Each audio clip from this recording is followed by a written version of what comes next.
Bonjour à toutes et à tous, c'est Gale. On se retrouve aujourd'hui dans une nouvelle vidéo et on va pas passer par 4 chemins. Vous savez très bien pourquoi on se retrouve aujourd'hui grâce à la miniature, l'actualité, le titre de la vidéo, enfin tout ça, il y a tout plein d'éléments qui vous font deviner de quoi on va parler aujourd'hui. Évidemment, nous allons parler du Royal Rumble qui a lieu ce week-end, au moment où je tourne, du coup bah, c'est demain en fait. Et on a un sacré Royal Rumble qui nous attend, on va en parler plus ou moins en détail dans quelques instants. Juste avant qu'on commence, petite annonce. Et oui, mesdames et messieurs, nous allons faire le live react du Royal Rumble demain soir. On va commencer le live, je pense, vers 23h, 23h30, quelque chose comme ça.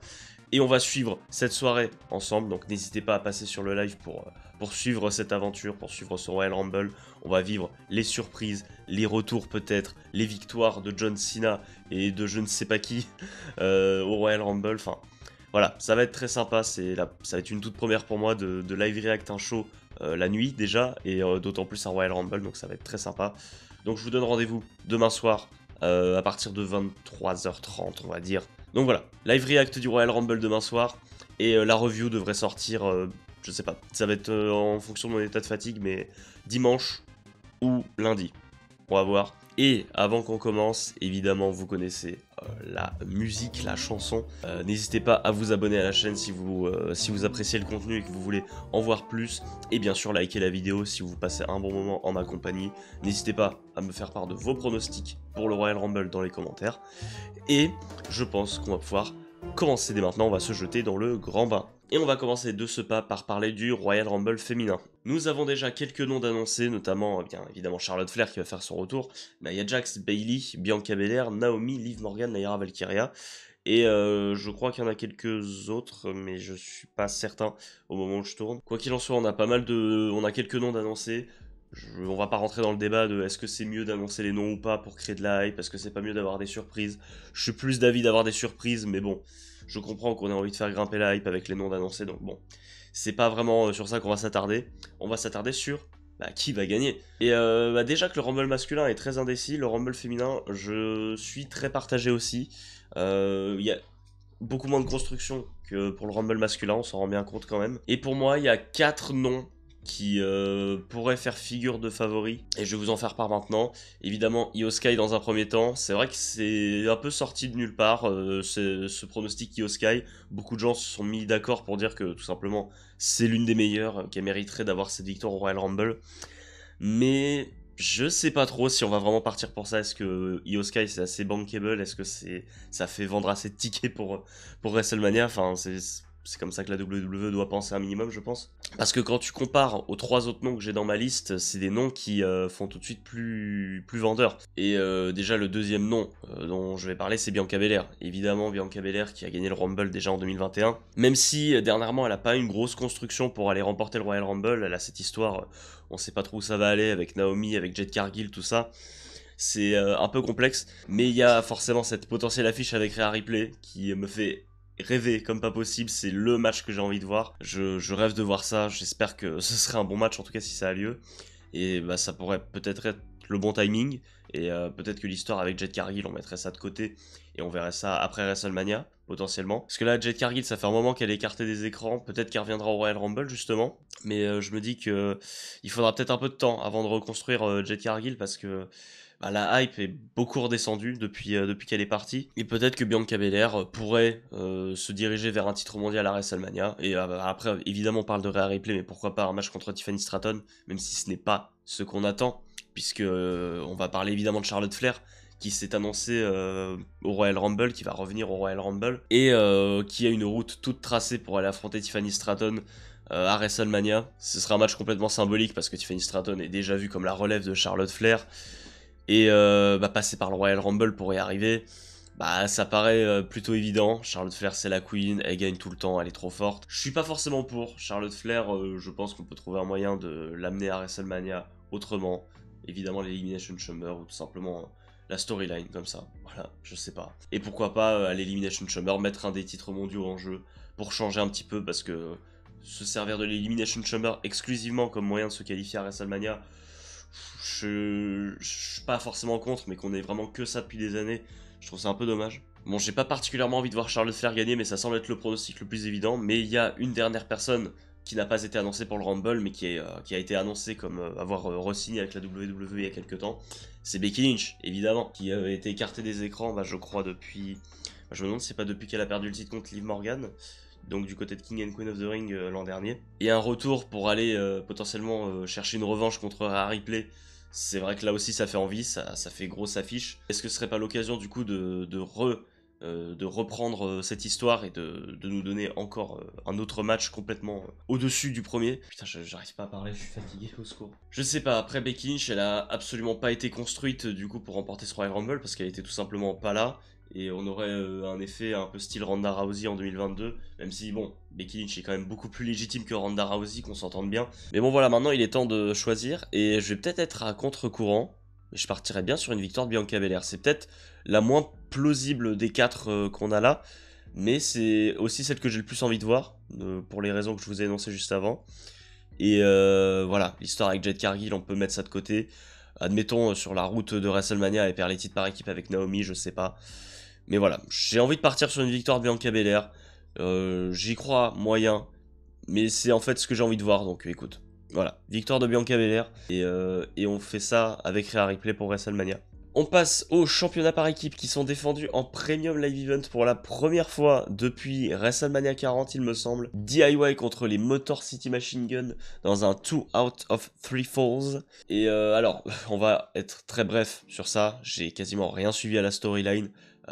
Mais c'est une très bonne chose que les championnats par équipe se retrouvent ici pour enfin remettre les championnats par équipe sur la carte et leur redonner de la légitimité et de la hype.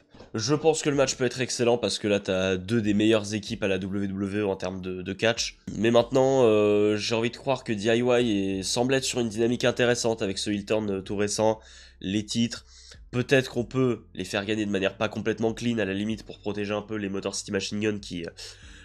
pour qui ce serait un peu dommage de les enterrer aussitôt après pourtant avoir eu des débuts très convaincants. Ce serait un peu dommage de les enterrer dès maintenant, et je pense qu'on peut trouver un moyen de les faire perdre de manière pas complètement clean. Certainement leur donner un tombé, parce qu'il me semble que les 2 out of 3 falls c'est le premier à 2 tombés, mais si MCMJ arrive à marquer un point, ce serait le logique. Alors après je me trompe peut-être, mais je maîtrise pas trop ces règles là. Mais en tout cas, une chose est sûre, c'est que le catch va être de qualité, on va avoir un très très bon match, mais je vais partir sur une victoire de DIY qui va conserver donc les championnats par équipe. Ensuite, très très grosse affiche que j'attends particulièrement parce qu'il peut se passer plein de choses autour de ce match. Évidemment, Cody Rhodes défend le championnat de la WWE contre Kevin Owens dans un match de l'échelle. Et il y a beaucoup d'interrogations autour de ce match. Qu'est-ce qui va se passer par rapport à Sami Zayn et cette promo qu'il a eue avec Kevin Owens au dernier épisode de SmackDown? Au Raw? Non, c'était... je sais plus. On nous a teasé potentiellement un Sami Zayn Kevin Owens pour le titre à WrestleMania, avec un Kevin Owens qui gagnerait le titre et un Sami Zayn qui remporterait le Royal Rumble. C'est sûr que ça fait envie, parce qu'en plus on sait qu'ils savent nous raconter des grandes histoires, ils ont une chimie parfaite, ils sortent toujours des très grands matchs, et ça pourrait être une affiche très intéressante. Cependant, je pense que la WWE a besoin de Cody Rhodes, et oui, je pense que Cody Rhodes va conserver le titre de toute manière. Je crois malheureusement pas trop en une victoire de Kevin Owens. Peut-être qu'on va nous mener derrière à un Kevin Owens contre Sami Zayn à WrestleMania. L'autre question, l'autre point d'interrogation, c'est Randy Orton, qui a été blessé par Kevin Owens et qui a été mis hors d'état de nuire, en quelque sorte, par KO depuis un petit moment maintenant. Est-ce que Randy Orton va pas venir mettre son nez dans tout ça? Est-ce qu'il va pas venir coûter le titre à Kevin Owens? Est-ce qu'il va pas finalement se retourner contre Cody Rhodes comme on l'attend? Est-ce qu'il va pas tout simplement venir s'en prendre à Sami Zayn, qui pourrait venir s'impliquer dans le match, et on aurait une bagarre entre Sami Zayn et Randy Orton? Je sais pas. Je spécule. Mais quoi qu'il en soit, je pense que Cody Rhodes va rester champion. Et voilà, tout simplement. Donc victoire de Cody Rhodes, et on va bien voir ce qui va se passer pour la suite. Et justement, la suite, on va sûrement avoir des réponses dans le très fort probable main event de la soirée, le Royal Rumble masculin. Au niveau des noms annoncés, qu'est-ce qu'on a? On a beaucoup de noms, il y a du gros star power. Évidemment, John Cena, Roman Reigns, CM Punk, Seth Rollins, Drew McIntyre, Sami Zayn, Rey Mysterio, Shinsuke Nakamura, Logan Paul, Penta, Braun Breaker, Carmelo Hayes. C'est déjà excessivement stack avec les noms qu'on a d'annoncer. Et pour moi, il y en a... J'en ai retenu 5, dont un qui n'a pas été annoncé encore, mais qui me paraît qui me paraît plausible. Et justement, on en a parlé à l'instant, c'est Randy Orton. Forcément, l'affiche de rêve contre Cody Rhodes, que beaucoup de gens attendent. Randy Orton pourrait passer par le Royal Rumble pour en arriver là. Bien que je n'y crois pas trop. Je vois mal Randy Orton revenir d'un coup comme ça, comme une fleur, et remporter le Royal Rumble. Si ça doit se faire, je vois plutôt un turn progressif sur la route de WrestleMania après son retour. Potentiellement, on aurait le... Si on n'a pas le match entre Kevin Owens et Randy Orton à WrestleMania, on pourrait le voir à l'Elimination Chamber, ou je ne sais pas quand. Et après ça, potentiellement, nous montrer le turn de Randy Orton, ou le turn de Cody Rhodes, qui c'est fort probable qu'on puisse voir ça à un moment. Mais honnêtement, Randy Orton qui gagne le Rumble, j'y crois pas. J'ai du mal à y croire. Contrairement à celui qui va suivre, c'est CM Punk, évidemment. Pendant un moment, j'y croyais pas du tout. À CM Punk, et en fait c'est ce qui semble être logique pour beaucoup de gens en fait, mais moi je vous avoue, j'ai pas particulièrement envie de voir CM Punk gagner le Rumble. Je sais pas pourquoi, hein. J'aime bien CM Punk et tout, mais je sais pas. Je suis pas forcément hypé par un CM Punk qui gagne le Rumble. On a toujours cette histoire de faveur de Paul Heyman, qu'est-ce que ça voulait dire? S'il gagne le Rumble, est-ce que ça tient toujours cette histoire de faveur? Voilà, je sais pas trop. Mais ça semble être le plus évident pour beaucoup de gens. En tout cas, plus évident que Drew McIntyre, par exemple, qui fait partie d'un de mes choix, et qui est peut-être celui que j'aimerais le plus voir remporter ce Rumble, pour récompenser son année 2024 et tout ce qu'il a accompli ces dernières années. Ce serait amplement mérité pour McIntyre. Le truc, c'est que, qu'est-ce qu'il y a comme programme évident pour McIntyre derrière? On va pas l'envoyer contre Gunther, ce serait heel contre heel, enfin ce serait très particulier. Est-ce qu'on va l'envoyer contre Cody Rhodes, alors que Cody Rhodes a plein d'histoires à raconter encore, avec potentiellement CM Punk, potentiellement Seth Rollins? Il y a des histoires non finies avec Roman Reigns, évidemment Randy Orton aussi, et peut-être dans un autre univers, The Rock encore. Il y a malheureusement beaucoup de gens qui passent avant Drew McIntyre sur la plupart des programmes, et c'est ça qui fait que j'y crois de moins en moins. Mais putain, qu'est-ce que j'aimerais le voir remporter ce Royal Rumble. Également, on l'a évoqué à l'instant, Roman Reigns. Roman Reigns, c'est son premier Rumble depuis 2020, ça fait un petit moment qu'il n'est pas revenu, et on a toujours cette phrase qu'il a glissée à Cody Rhodes, qu'il avait envie de récupérer son dû. Est-ce qu'il passerait pas par le Royal Rumble pour tenter d'aller challenger une nouvelle fois Cody Rhodes à WrestleMania? Pour la qualité du catch et la qualité du match, moi je serais totalement pour, parce que bordel, ils sont tellement bons ensemble. Mais en même temps, est-ce que ça ferait pas un peu trop de 3 main events consécutifs? Roman Reigns, Cody Rhodes, on souffle un petit peu. Mais j'ai vu pas mal de gens évoquer cette éventualité.